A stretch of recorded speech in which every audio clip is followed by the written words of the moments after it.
ओम श्री परमात्मने नमः। पूर्ण ब्रह्म परमात्मा भगवान श्रीहरिका श्री चरणमा सतत वन्दना गर्दै हामी यी चतुर्मासाका पावन दिनहरूलाई मङ्गलमय बनाउनका निमित्त उनै श्रीहरि प्रभु परमात्माका गुणानुवादहरू संकीर्तन गान अर्चन पूजन गरेर हाम्रो जीवनलाई अत्यन्त धन्य मङ्गलमय बनाइरहेका छौँ। आज विशेष गरेर उनै भगवानका असंख्य अवतारहरू, विशेष गरेर श्रीमद् भागवत महापुराण प्रथम स्कन्धको तृतीय अध्यायमा भगवानका विभिन्न अवतारहरूको प्रसङ्ग हामीले श्रवण गर्न गइरहेका छौँ। विशेष 24 अवतारका प्रसङ्गहरू रहेका छन्। यिनै भगवानका अवतार, भगवानका नाम गान, यी श्रवणले नै हामीलाई मुक्ति दिने हो। भुक्ति र मुक्ति दिने भएका यी भगवानका आशीर्वाद स्वरूप यी सद्वाक्यहरूलाई श्रवण गरौँ। भक्त सज्जन, सर्वप्रथम सुत पौराणिक वर्णन गर्नुहुन्छ। जगृहे पौरुषम रूपम भगवान महदादिभिः सम्भूतम षोडशकल माधौ लोकशिक्षया। सृष्टिको आदिमा भगवानले लोकहरूको निर्माणको इच्छा गर्नुभयो। इच्छा हुनासाथ उहाँले महतत्व आदिले निष्पन्न पुरुष रूप ग्रहण गर्नुभयो। त्यसमा 10 इन्द्रियहरू, 1 मन र पञ्चमहाभूत यी 16 कलाहरू थिए। उहाँले कारण जलमा शयन गर्दै जब योग निद्राको विस्तार गर्नुभयो तब उहाँको नाभि सरोवरको माझबाट एउटा कमल प्रकट भयो र त्यस कमलबाट प्रजापतिहरूका अधिपति ब्रह्माजी उत्पन्न हुनुभयो। भगवानको त्यस विराट रूपको अङ्ग प्रत्यङ्गमा नै समस्त लोकहरूको कल्पना गरिएको छ। त्यही नै भगवानको विशुद्ध सत्वमय श्रेष्ठ रूप हो। योगीहरू दिव्य दृष्टिबाट भगवानको त्यस रूपको दर्शन गर्दछन्। भगवानको त्यो रूप हजारौं गोडा, तिग्रा हातहरू र मुखहरूको कारण अत्यन्त विलक्षण छ। त्यसमा सहस्र शिर, हजारौं कान, हजारौं आँखा र हजारौं नागहरू छन्। हजारौं मुकुट, वस्त्र र कुण्डल आदि आभूषणहरूले त्यो प्रफुल्ल रहन्छ। भगवानको यही पुरुष रूप जसलाई नारायण भनिन्छ अनेक अवतारहरूको अक्षय कोश हो। यसैबाट सारा अवतार प्रकट हुने गर्दछन्। यस रूपबाट सानोभन्दा सानो अंशले देवता, पशु, पक्षी र मनुष्य आदि योनिहरूको सृष्टि हुने गर्दछ। उनै प्रभुले पहिलो कौमार सर्गमा सनक, सनन्दन, सनातन र सनत कुमार यी 4 ब्राह्मणहरूको रूपमा अवतार ग्रहण गरेर अत्यन्त कठिन अखण्ड ब्रह्मचर्यको पालन गर्नुभयो। दोस्रो पटक यस संसारको कल्याणका लागि समस्त यज्ञ रूपका स्वामी उनै भगवानले रसातलमा पुगेकी पृथ्वीलाई निकालेर ल्याउने विचारले वराह रूप ग्रहण गर्नुभयो। ऋषिहरूको सृष्टिमा उनैले देवर्षि नारदको रूपमा तेस्रो अवतार ग्रहण गर्नुभयो र सात्वत तन्त्रको, जसलाई नारद 5 रात्र भनिन्छ, उपदेश गर्नुभयो। त्यसमा कर्महरूद्वारा कसरी कर्मबन्धनबाट मुक्ति मिल्दछ यसको वर्णन गरिएको छ। धर्मपत्नी मूर्तिको गर्भबाट उहाँले नरनारायणको रूपमा चौथो अवतार ग्रहण गर्नुभयो। यस अवतारमा उहाँले ऋषि बनेर मन र इन्द्रियहरूको सर्वथा संयम गरी ज्यादै कठिन तपस्या गर्नुभएको छ।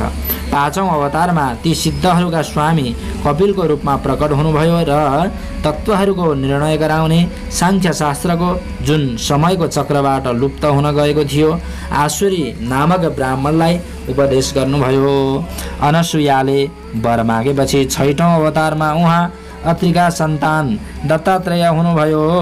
यस अवतारमा उहाँले अलर्क एवं प्रह्लाद आदिलाई ब्रह्म ज्ञानको उपदेश गर्नुभएको छ।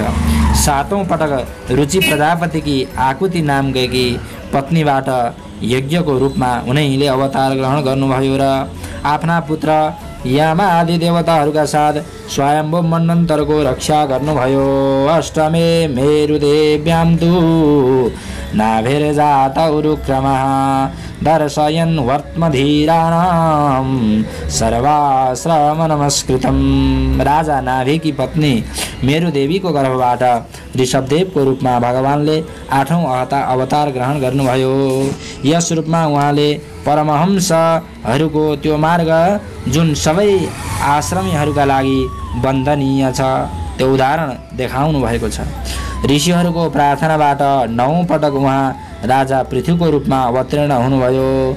शौनकादि ऋषिहरू यस अवतारमा उहाँले पृथ्वीबाट समस्त औषधिहरू दोहन गर्नुभएको थियो। यसैले यो अवतार सबैका लागि ज्यादै कल्याणकारी भयो। चाक्षुष मन्वन्तरको अन्तमा जब सारा त्रिलोक समुद्रमा डुबिरहेको थियो तब उहाँले मत्स्यको रूपमा 10औं अवतार ग्रहण गर्नुभयो र पृथ्वीरूपी नौकामा बसाएर अघिल्लो मन्वन्तरका अधिपति वैवस्वत मनुको रक्षा गर्नुभयो। सुरासुराणामुदधिं मथ्नतां मन्दराचलं दध्रे कमठरूपेण पृष्ठ एकादशे विभु। जति बेला देवता र दैत्य समुद्र मन्थन गरिरहेका थिए त्यस वखत 11औं अवतार धारण गरी कच्छप रूपले भगवानले मन्दराचललाई आफ्नो पीठमा धारण गर्नुभयो। 12औं पटक धन्वन्तरीको रूपमा अमृत लिएर समुद्रबाट प्रकट हुनुभयो र 13औं पटक मोहिनी रूप धारण गरी दैत्यहरूलाई मोहित पार्दै देवताहरूलाई अमृत पिलाउनु भयो। 14औं अवतारमा उहाँले नरसिंह रूप धारण गर्नुभयो र आफ्नो नङले अत्यन्त बलवान दैत्यराज हिरण्यकशिपुको छाती अनायासै यस प्रकार चिरिदिनुभयो जसरी सकटी अर्थात् गुन्द्री बनाउनेले पराल समुद्रको घाँसलाई चिर्दछ। 15औं पटक वामनको रूप धारण गरी भगवान दैत्यराज बलिको यज्ञमा जानुभयो। उहाँ चाहनुहुन्थ्यो त्रिलोकको राज्य, तर माग्नुभयो केवल 3 पाउ पृथ्वी। 16औं परशुराम अवतारमा जब उहाँले देख्नुभयो कि राजाहरू ब्राह्मणहरूका द्रोही भएका छन् तब क्रोधित भएर उहाँले पृथ्वीलाई 21 पटक क्षेत्रीहरूबाट शून्य पारिदिनुभयो। यसपछि 17औं अवतारमा सत्यवतीको गर्भबाट पराशर कहाँ व्यासको रूपमा अवतीर्ण हुनुभयो। त्यस वखत मानिसहरूको अल्पबुद्धि देखेर स्वयंले वेदरूपी वृक्षको केही शाखाहरू बनाइदिनुभयो। 18औं पटक देवताहरूको कार्य सम्पन्न गर्ने इच्छाले उनैले राजाको रूप रामावतार ग्रहण गर्नुभयो र सेतु बन्धन, रावणवध आदि वीरतापूर्ण धेरै लीलाहरू गर्नुभएको छ। एकोनविंशे विंशतिमे वृष्णिषु प्राप्य जन्मनि रामकृष्णाविति भुवो भगवान् हृदय भरौँ। 19औं र 20औं अवतारमा उहाँले यदुवंशमा बलराम र श्रीकृष्णको नामबाट प्रकट भएर पृथ्वीको भार उतार्नु भएको छ। त्यसपछि कलियुग आएपछि मगध देशमा देवताहरूका द्वेषी दैत्यहरूलाई मोहित गर्नका लागि अजनको पुत्र रूपमा हजुरको बुद्धावतार हुनेछ। यसको पनि धेरै पछि जब कलियुगको अन्त नजिक आउँछ र राजाहरू प्राय लुटेरा हुनेछन् तब जगतका रक्षक भगवान विष्णु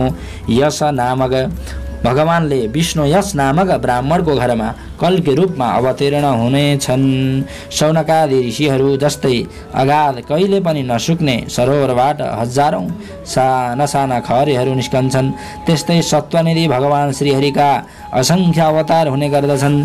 ऋषि मनु, देवता प्रजापति मनुपुत्र र जति पनि महान शक्तिशाली प्रजापतिहरू छन् ती सब भगवानकै अंशहरू हुन्। यी सब अवतार त भगवानका अंशावतार अथवा कलावतार हुन्, तर भगवान श्रीकृष्ण भने स्वयं भगवान अवतारी नै हुनुहुन्छ। जब मानिसहरू दैत्यहरूको अत्याचारबाट व्याकुल भई उठ्दछन् तब युग युगमा अनेक रूप धारण गरी भगवान तिनको रक्षा गर्नुहुन्छ। भगवानका दिव्य जन्महरूको यो कथा अत्यन्त गोपनीय रहस्यमयी छ। जुन मनुष्य एकाग्र चित्तले नियमपूर्वक सायंकाल र प्रातःकालमा प्रेमपूर्वक यसको पाठ गर्दछ ऊ सबै दुःखहरूबाट मुक्त हुनेछ। एतद् रूपं भगवतो ह्यरूपस्य चिदात्मनः माया गुणैर्विरचितं महदादिविरात्मनि। प्राकृतिक स्वरूप रहित चिन्मय भगवानको जुन यो स्थूल जगत आकार रूप छ यही उहाँको मायाको महतत्वादि गुणहरूबाट भगवानमा नै कल्पित हुन्छ। जस्तै बादल वायुको आश्रयमा रहन्छ र दोस्रोपना धुलोमा हुन्छ, तर अल्पबुद्धि मनुष्य बादलहरूको आकाशमा र धुस्रोपनालाई वायुमा आरोप गर्दछन्। त्यस्तै अविवेकी पुरुष सबैका साक्षी आत्मामा स्थूल दृश्य रूप जगतको आरोप गर्दछन्। यस स्थूल रूपभन्दा पर भगवानको एक सूक्ष्म अव्यक्त रूप छ, जसमा न त स्थूलको झैँ आकार आदि गुणहरू हुन्छ र न देखिन्छ न सुनिन्छ, त्यही सूक्ष्म शरीर हो। आत्माको आरोप दोष वा प्रवेश हुनाले यसैलाई जीव भनिन्छ र यसैको पटक पटक जन्म हुने गर्दछ। उपर्युक्त सूक्ष्म र स्थूल शरीर अविद्याले नै आत्मामा आरोपित गरिन्छ। जुन अवस्थामा आत्मस्वरूपको ज्ञानबाट यो आरोप टाढा हुन्छ, त्यसै समय ब्रह्मको साक्षात्कार हुन्छ। तत्त्वज्ञानीहरू जान्दछन् कि जुन समय यो बुद्धिरूपा परमेश्वरको माया निवृत्त हुन जान्छ, त्यस बखत जीव परमानन्दमय हुन जान्छ र आफ्नो स्वरूप महिमामा प्रतिष्ठित हुन्छ। वास्तवमा जसको जन्म छैन र कर्म पनि छैन, त्यस्ता ती हृदयेश्वर भगवानको अप्राकृतिक जन्म र कर्महरूको तत्त्वज्ञानीहरू यसरी वर्णन गर्दछन्, किनभने उहाँको जन्म र कर्म वेदका अत्यन्त गोपनीय रहस्य हुन्। भगवानका लीला अमोघ छन्। उहाँ लीलाले नै यस संसारको सृजना, पालन र संहार गर्नुहुन्छ, तर यसमा आसक्त हुनुहुन्न। प्राणीहरूको अन्तःकरणमा लुकेर ज्ञानेन्द्रिय र मनको नियन्ताको रूपमा तिनका विषयहरूलाई ग्रहण पनि गर्नुहुन्छ, तर तीबाट अलग रहनुहुन्छ। उहाँ परम स्वतन्त्र हुनुहुन्छ। यी विषयले कहिल्यै उहाँलाई लिप्त गर्न सक्दैनन्। जस्तै अनजान मनुष्यले जादुगर अथवा नडको सङ्कल्प र वचनहरूद्वारा गरिएका क्रियाकलापहरूलाई सम्झन सक्दैन, त्यस्तै आफ्नो सङ्कल्प र वेदवाणीद्वारा भगवानद्वारा प्रकट गरिएका यी नाना नाम र रूपहरूलाई तथा उहाँका लीलाहरूलाई कुबुद्धि जीव धेरै तर्क युक्तिहरूद्वारा जान्न सक्दैन। चक्रपाणी भगवानको शक्ति र पराक्रम अनन्त छन्। उहाँलाई कसैले जान्न सक्दैनन्। उहाँ सारा जगतका निर्माता भएर पनि त्यसबाट सर्वथा पर हुनुहुन्छ। उहाँको स्वरूपलाई अथवा उहाँका लीलाहरूको रहस्यलाई त्यसैले जान्न सक्दछ। उहाँका लीलालाई त त्यसले बुझ्न सक्दछ, जान्न सक्दछ जो नित्य निरन्तर निष्कपट भावले उहाँका चरण कमलहरूको दिव्य गन्धको सेवन गर्दछ, सेवा भावले उहाँका चरणहरूको चिन्तन गर्दछ। शौनकादि ऋषिहरू, तपाईहरू ज्यादै सौभाग्यशाली तथा धन्य हुनुहुन्छ। यस जीवनमा र विघ्नबाधाहरूले भरिएको यस संसारमा समस्त लोकहरूका स्वामी भगवान श्रीकृष्णसित त्यो सर्वात्मक आत्मभाव, त्यो अनिर्वचनीय अनन्य प्रेम गर्दछ। त्यसलाई फेरि यो जन्म मरण रूपी संसारको भयङ्कर चक्रमा पर्नु पर्दैन भनिएको छ। भगवान वेदव्यासले यो वेदहरूकै समान भगवत चरित्रले परिपूर्ण भागवत नामको पुराण रचना गर्नुभयो। निश्रेयसाय लोकस्य धन्यं स्वस्थयनं महद तदिदं ग्राहयामास सुतम् आत्मवताम्बरम्। उहाँले यस प्रशंसनीय कल्याणकारी र महान पुराणलाई मानिसहरूको परम कल्याणका लागि आफ्नो आत्मज्ञान शिरोमणि पुत्रलाई ग्रहण गराउनुभयो। यसमा सारा वेद र इतिहासहरूका सार संग्रह गरिएका छन्। सुखदेवले यो पुराण राजा परीक्षितलाई सुनाउनु भयो। त्यसबेला ती परम ऋषिहरूबाट घेरिएर आवरण अनसन व्रत लिएर गंगा तटमा बसेका थिए। भगवान श्रीकृष्ण जब धर्म ज्ञान आदिका साथ आफ्नो परमधाम जानुभयो, तब यस कलियुगमा जो व्यक्ति अज्ञान रूपी अन्धकारले अन्धो भइरहेका छन्, तिनका लागि यो पुराण रूपी सूर्य यस समय प्रकट भएको छ। शौनकादि ऋषिहरू जब महातेजस्वी श्री सुखदेव महाराजा त्यहाँ यस पुराणको कथा भनिरहनु भएको थियो, तब म पनि त्यहाँ बसेको थिएँ। त्यही मैले उहाँको कृपापूर्ण अनुमतिले यसको अध्ययन गरेँ। मेरो जस्तै अध्ययन छ र मेरो बुद्धिले जे जति जसरी यसलाई ग्रहण गरेको छ, त्यसै अनुसार म तपाईहरूलाई सुनाउँदछु। यथाधीतं यथामति अहं चाद्यगमं तत्र निविष्ट तदनुग्रहात् सोहम वस्रावयिष्यामि यथाधीतं यथामति। म पनि आफ्नो मति अनुसार हजुरलाई प्रसङ्ग श्रवण गराउने छु भनेर सुत पौराणिकले यसरी आजका कथा प्रसङ्गहरूलाई यही विश्राम गर्नुभएको छ। हरे नमः कृष्णाय वासुदेवाय हरे परमात्मने प्रणतक्लेशनाशाय गोविन्दाय नमो नमः।